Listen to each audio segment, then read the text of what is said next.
Hi, I hope you're really enjoying this class. Hoping you have some great conversations with yourself and people you trust, and possibly people who are taking this class alongside you. Today's video is going to cover the importance of reputation in a company and, of course, reputation of you. Now, reputation can take two different forms. One is what the internet is saying about a company and you, and the other is basically word of mouth. Now, reputation can come in the form of a region or a geographic location. It could be reputation in the industry, possibly you're passionate about or interested in pursuing. It could be as local as a community. Now, this makes a big difference in terms of what people are talking about you in terms of your reputation. Take it from any client who has actually left a current vendor and has gone on to somebody else. The stories that they'll tell you in terms of why they changed, possibly dissatisfaction, or simply because something was better.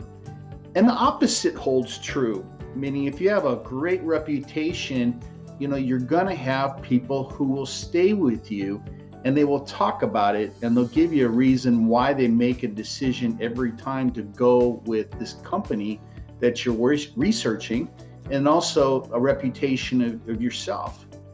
The formula for putting together a quality world-class reputation, it's very simple.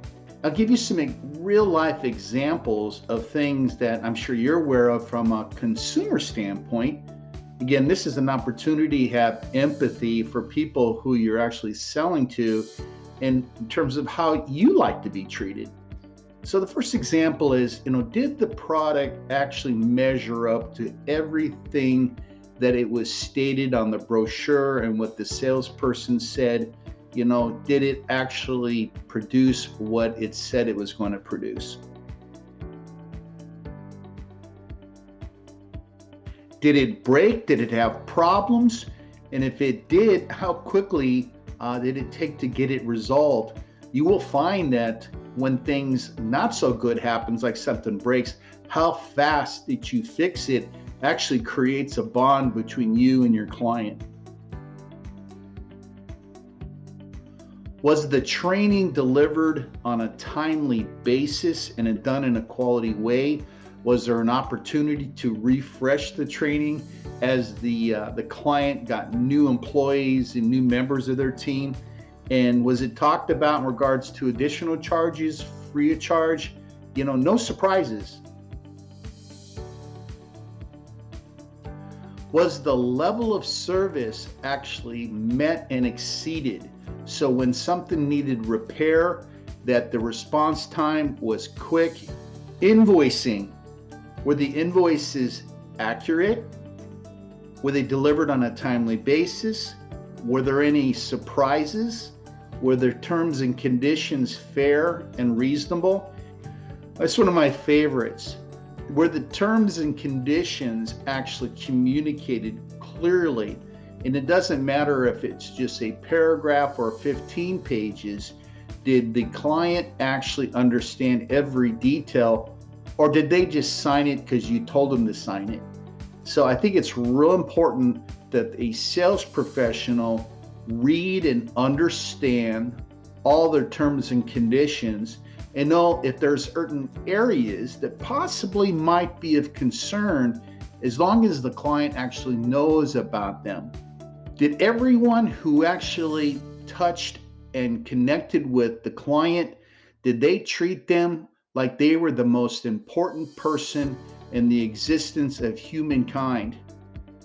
That is real important, whether it's somebody in service, the receptionist, the front desk, anybody who has an opportunity to connect with the client needs to treat the client with the utmost amount of decency and respect. Did the sales professional follow up on a timely basis And did they provide information on a regular basis, content that would be useful for the client on a regular, consistent basis? Or did the sales professional just sell it and move on? And just to summarize, if a client basically says, my vendor, my support company, they're just okay, you're vulnerable for the competition to take over. Well, it sounds like you almost have to be perfect. Well, you do. So you're probably asking, well, what does this have to do with me? Everything I mentioned, in the event you come into this company, you will be responsible for everything that I just mentioned. Everything will fall back on you.